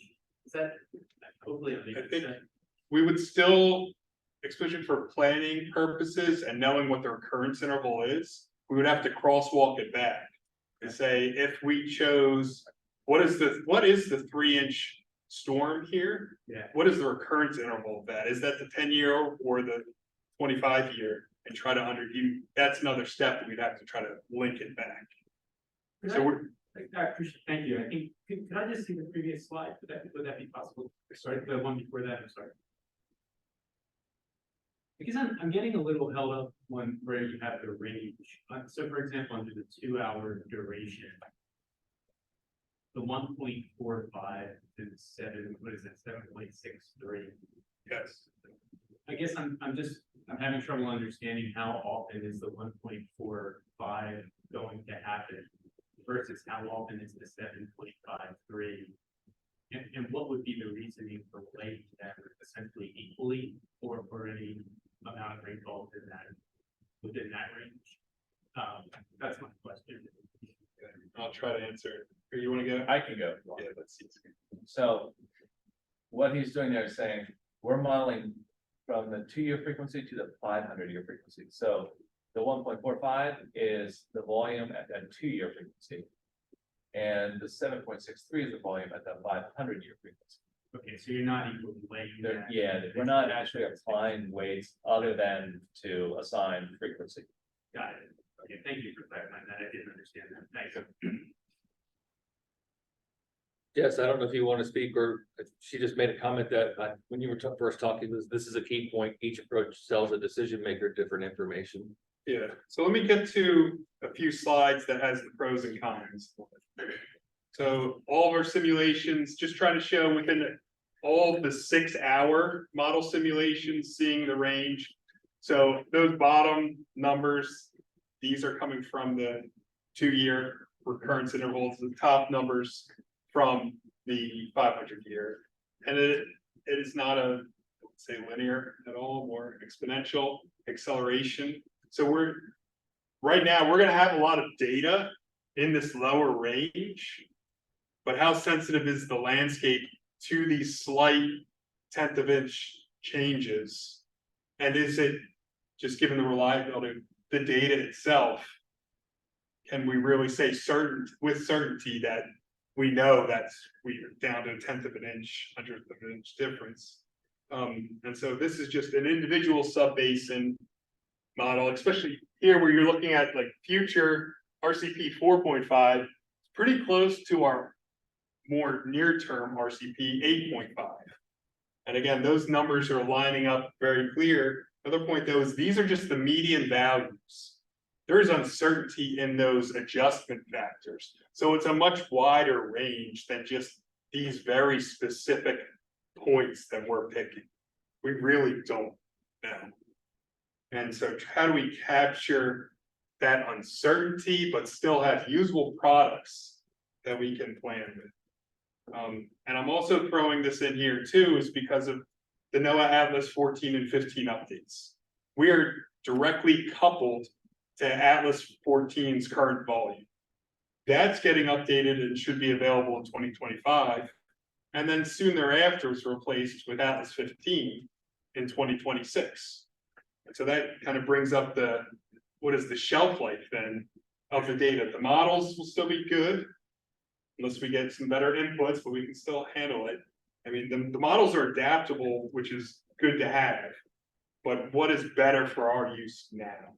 And so here's some different kind of pros and cons and separation of how we're doing this between the current climate scenario approach, which is really focused on the frequency or the recurrence interval of an event. I think it facilitates our impact data calculation and summary, because that's what we did in the coastal plan. We have all recurrence interval derived impacts. At a 100-year storm event, this is the expected outcome. We're going to have to then, if we stick with the climate scenario, we'll have that data. That's very easy. If we go to the interval or intensity interval based approach, we're going to have to crosswalk it and say, well, which do we go with 3 inches or 4 inches for the 100-year event to calculate in this watershed. So there's gonna be a lot more crosswalking there. The shelf life, right? If we are tied to Atlas 14 and we know it's getting updated, are we good with this, these very specific results being valid for a few years until the projections are updated? Once the projections are updated, it will need to be rerun. Again, consistent with our coastal hazard. And again, but I guess it's a limitation, it doesn't represent the full range of conditions. We're only showing the median value for the adjustment factor. We're still also showing the median value for sea level rise as well. So it's consistent with our approach, but there are some limitations with it. With the looking at intensity using an interval-based approach on different inches intervals, we will need to crosswalk that to relate it to, well, okay, you're telling me like, see the forecast on the weather report, 3 inches of rain is projected. The average resident isn't trying to say, well, I don't know, that's going to be a 25 or 50-year event, but we need it kind of for scenario-based planning to a certain extent to have common when we're trying to combine flood data, pluvial data, and coastal data to do it. But this intensity, the interval-based approach is also more adaptable to future projections. So as Atlas 14 gets updated, as climate scenario projections get updated, these models we could still just update the crosswalk instead of having to rerun the models for specific intensity. So this is where we are kind of with the decision point. And we have a little bit more time, but this is something we do want to get decided at the TAC meeting in September. So we know which direction we're going for full scale production. So we don't need to have a definitive answer now. We can have open discussion about what's better, but would like to hopefully present something before the TAC, have the full TAC consider it, and have the full TAC weigh in with their recommendation.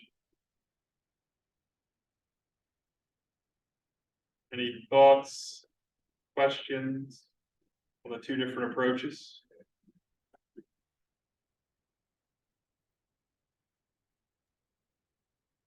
I think it depends on what the intended use of this model are, right? I'm more inclined to go with the scenario approach for this one. I can see that I guess I keep going back. What are we going to use? What kind of decisions would a particular set of models be used for?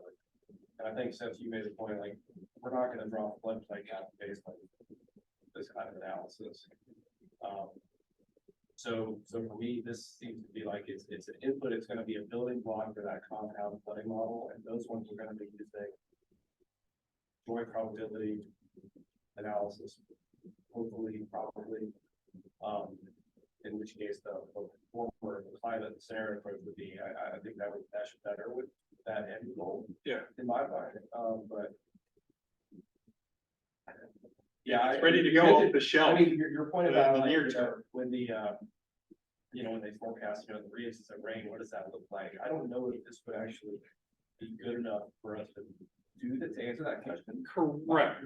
And we are not trying to do emergency event-based management. That is not our use case. There is a flood intel unit at VDA working on similar, and I've got some slides on National Weather Service is working on an inundation model for the entire US. Yeah, I guess the one concern would just be like how happy are we with where these scenarios are? Do we see enough change in the near term? I know we've got changes to Atlas 14 and the Atlas 15, and I say that they say that they're going to have the Atlas 14 update done by the end of 2025, but that's already slipped about 2 full years, I think, right, from what they originally did. So I don't have a lot of faith in that being done on schedule, but if the scenarios are going to change, and I haven't dived in, really looked at the SSPs, right? The shared sociological pathways, or whatever they're calling it now.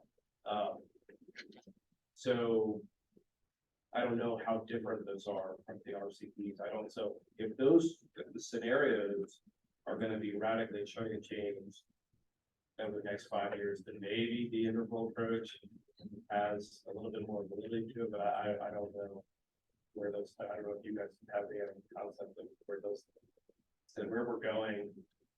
Are the RCP 8.5 and 4.5, are those still gonna be useful in 3 years?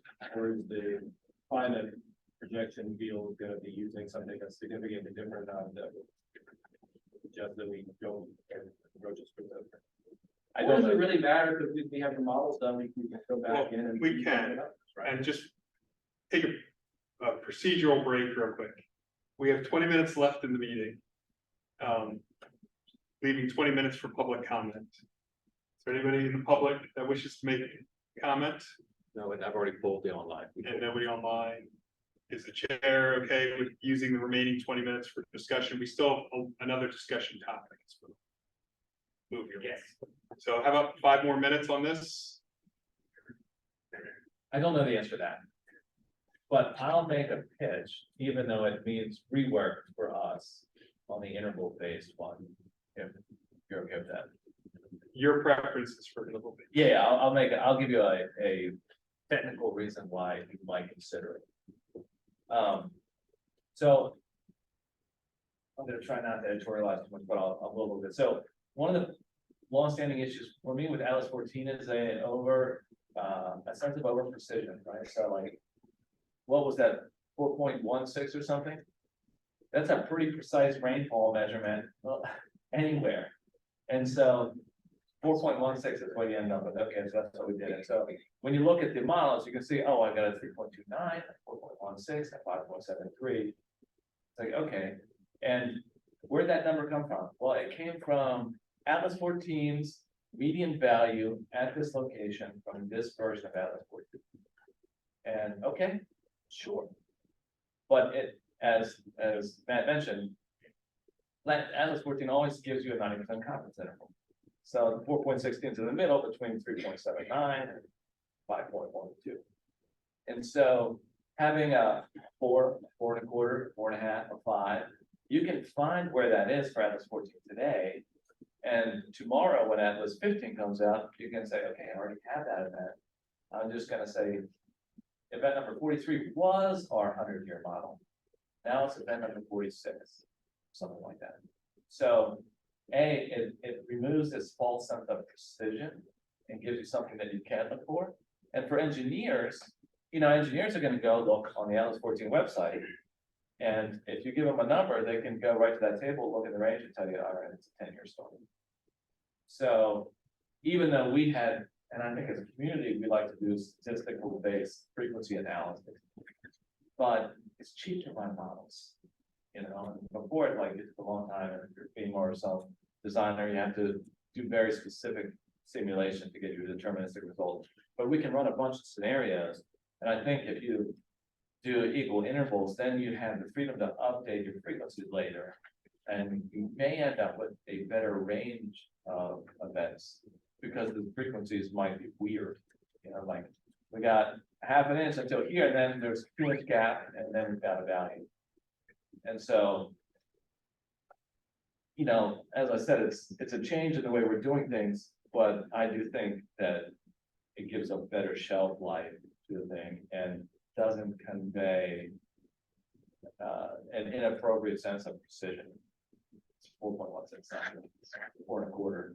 We just added 10 and 20% to them, and you couldn't hardly see a difference, at least horizontally. So, that's my opinion.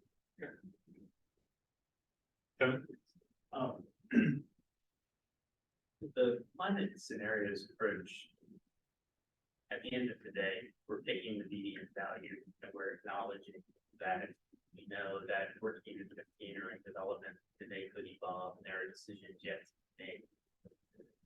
My one concern would be if we go with the intensity data intervals approach, are we putting ourselves potentially in a position where we're almost getting out ahead of NOAA and Atlas and 14 and 15 development? And feel free to tell me if we're not, but my only thing is if we publish and we have essentially, rainfalls in ranges that are beyond what 14 and 15 ultimately tell us are going to be what the future projections are.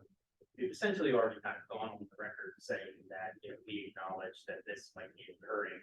At the same time, you know, we at the state level, DEQ and DCR are really actively involved in the Atlas 1450 process. So I wonder a little bit if we could potentially be putting ourselves in a position where we're coming out saying that there's scenarios that could potentially occur.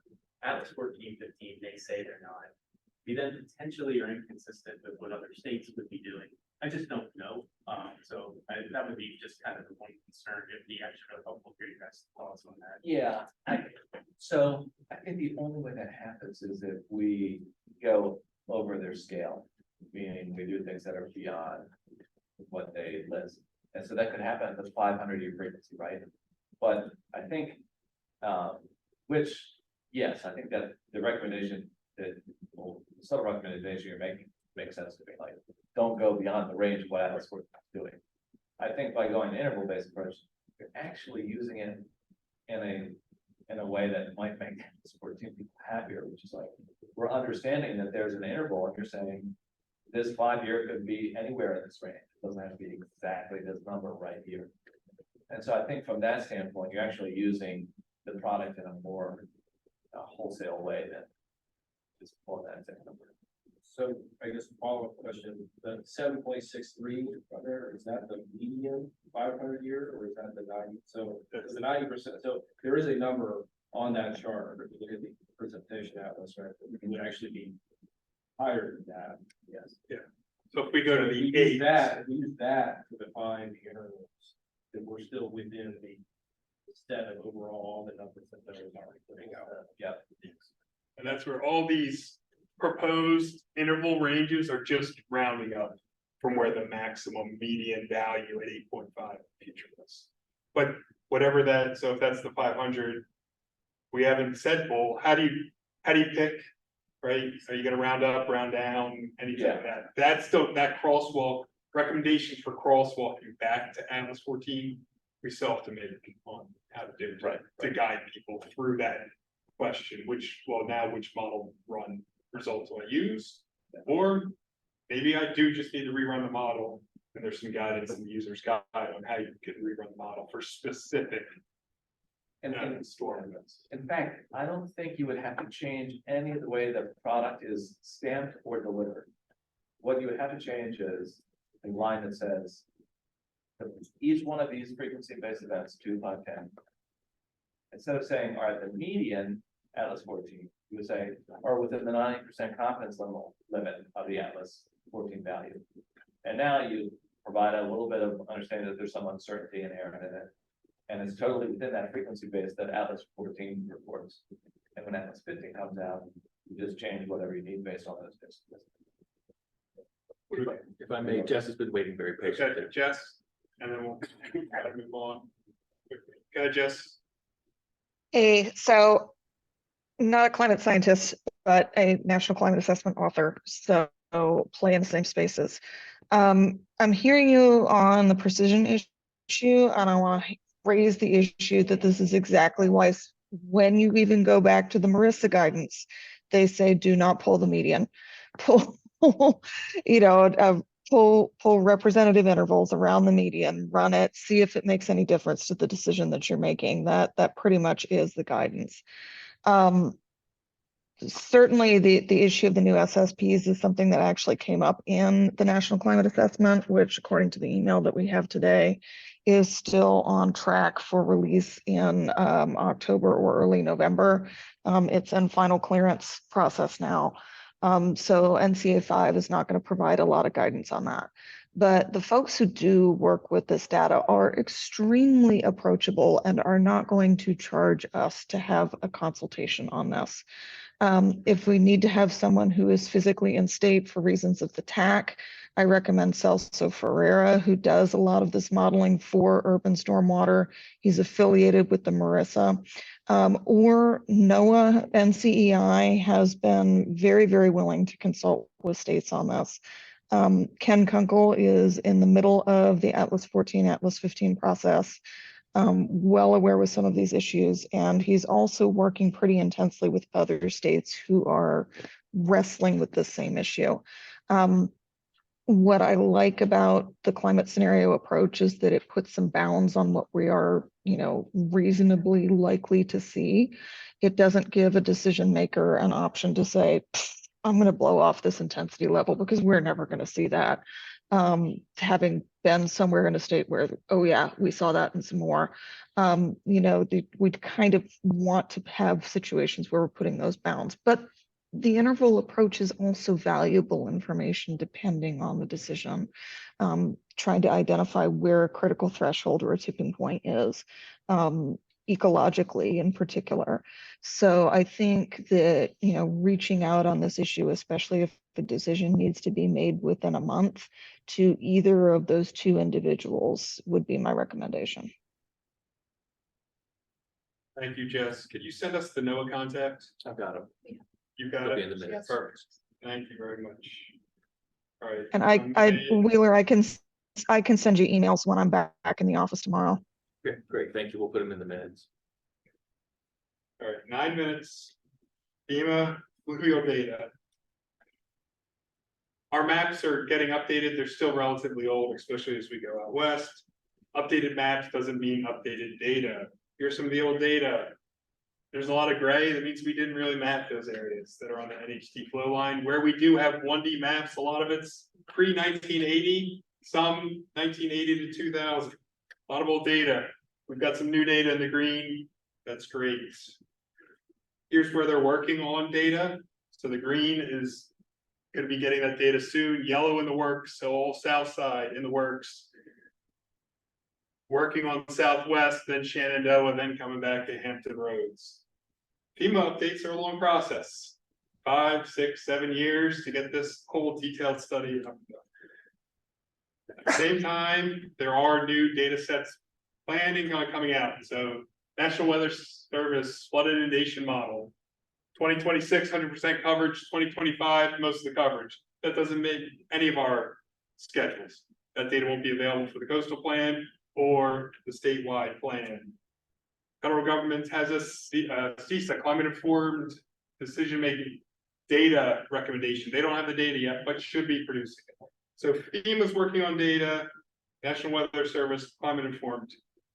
Data's coming from the feds. We don't have it yet.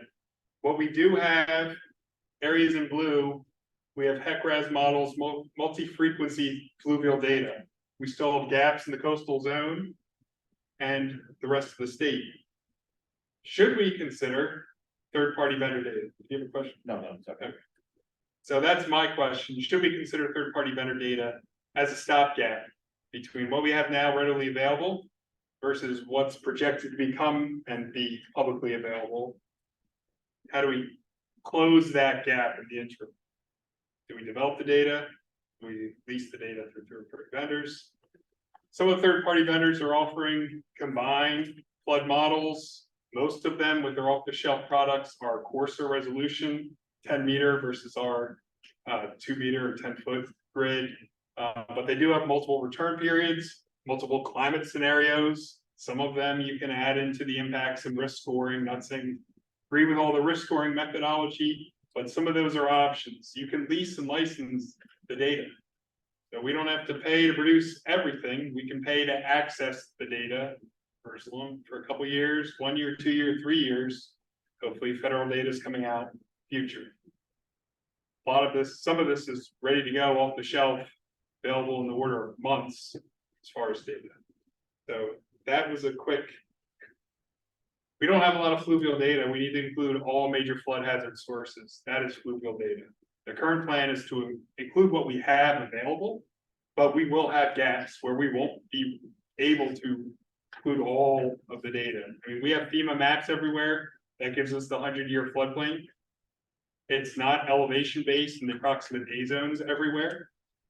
And so developing the impacts analysis part that we want and having multi-frequency to do some of the average annualized losses and then going beyond just what's exposed, but how often to try to get the damages. Those are some of the limitations we face. So quickly, 5 minutes, I think that's I mean, anybody's thoughts on statewide plan, I mean, the procurement of data, maybe as an interim measure until better data is available for free from feds.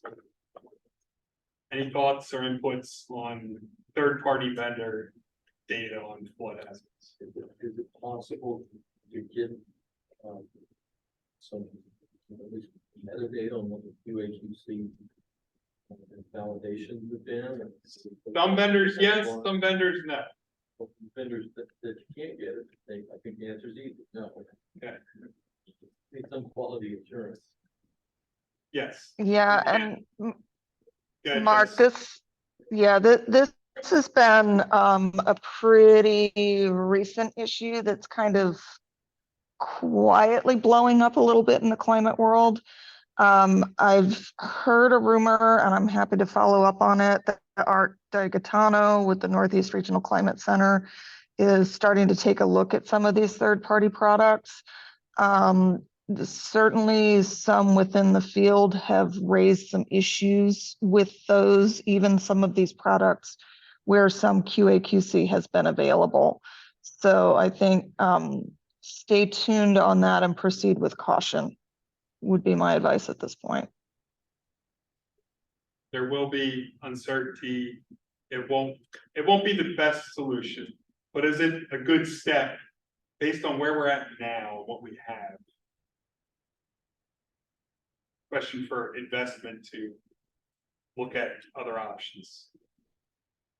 That kind of clarifying question, I'm not familiar with these, but are you, the data input, right, it's the same stuff, it's this, the old data that you were referencing, it's, they didn't go out and collect new data.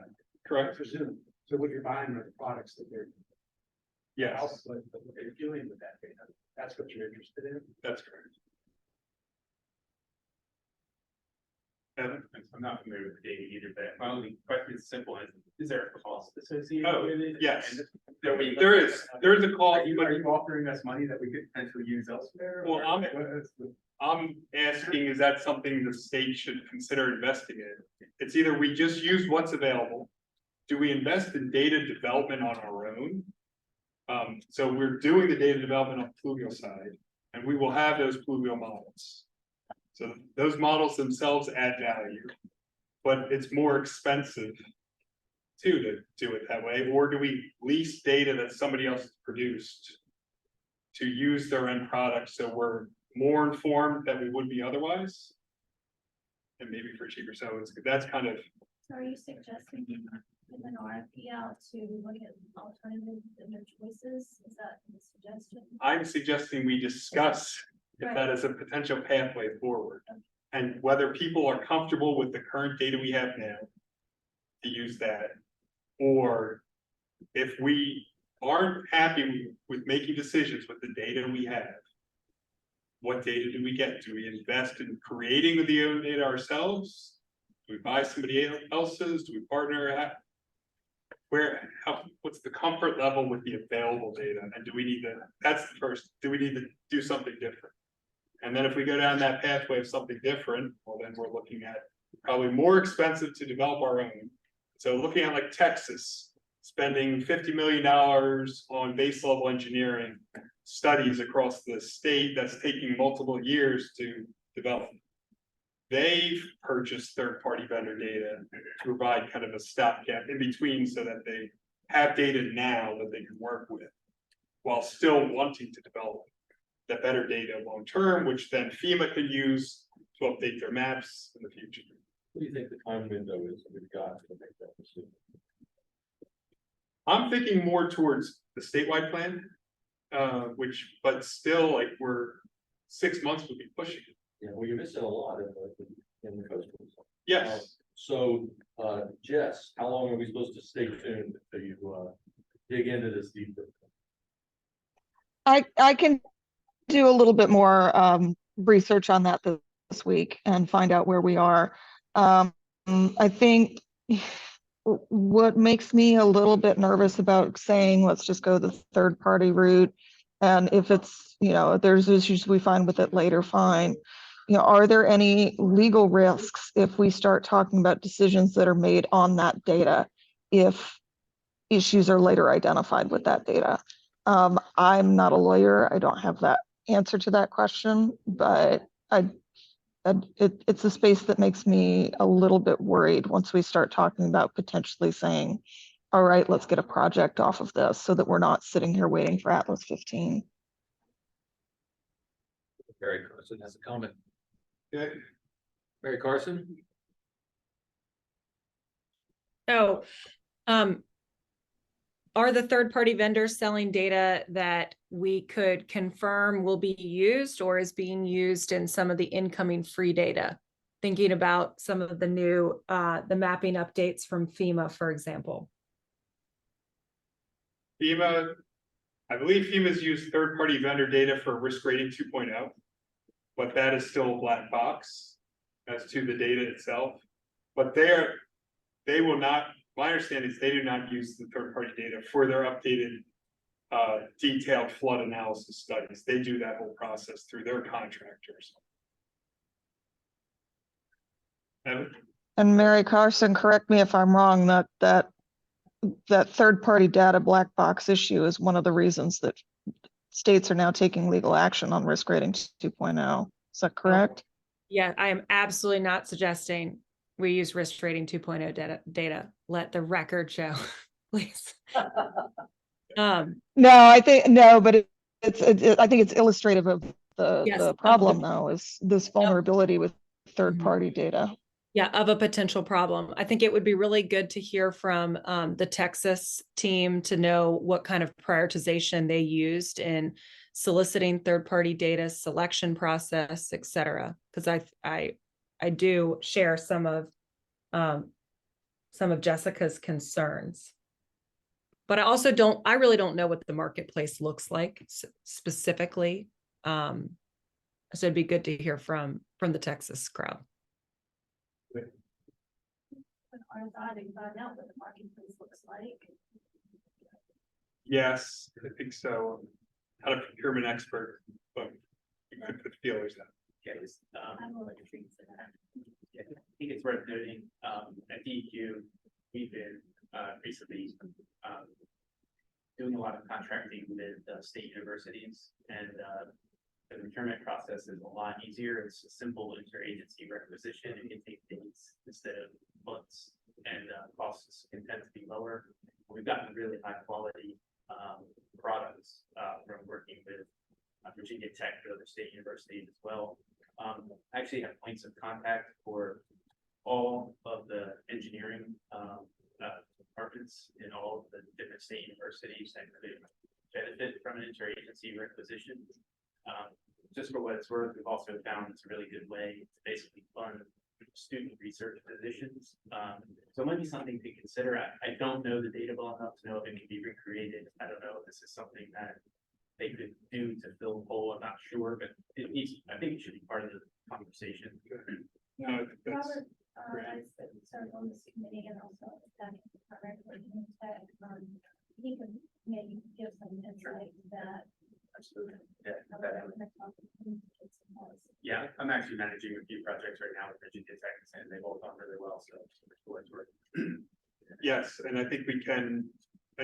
Our biggest issue when we're looking at these plans with deadlines is the schedule, and where our pluvial results we're looking at end of April, so we know, or April sometime. We know we're waiting on that before we can really crank out the rest of the impacts. We got a little bit of time to get that, and so trying to work within it is what we have good enough, or consider other options. And yes, additional discussion will be needed on what those other options look like. Right, we have run over. Any other subcommittee member business or items? Hearing none. We'll be in touch. So meeting minutes will come out next week. I like the action items. We are working on scheduling the Q4 meeting. TAC Q4 meetings likely to be mid-December. So this next subcommittee meeting, end of October, earlier in November. Still working on that. We will be sending out a survey to see if you have general days of the week preferences, morning or afternoon. Like if you have a standing Tuesday afternoon meeting, you know you never can make a Tuesday afternoon meeting. That's what we're trying to figure out to deconflict a little bit, but it's still hard to schedule around everybody's schedules. Location may change. We should have an option for an all virtual meeting next time, given that the TAC, if the TAC charter revisions pass meeting in September. And if there are any items you want on the next meeting agenda, you can send them to the chair, Evan, and if you copy us, we can help coordinate that as well.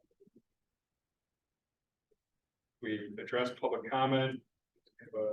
Anything else? I'll just say hello. Sorry, everyone. I was here late. My daughter had a 6-month pediatrician check-in appointment. Everything's great. So yeah, my name is Evan Bernassi. I'm at the EU. I am chairperson. If you don't have my contact information, I'm not sure how to give it to you, but yeah, by all means, be in touch. And yeah, Matt and I are still talking about how to share information back and forth, but I can always be a point of contact. So nice to meet everybody.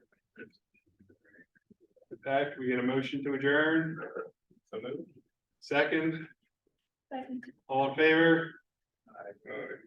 Meeting is adjourned. Thank you. Thanks, y'all. Hey, how are you?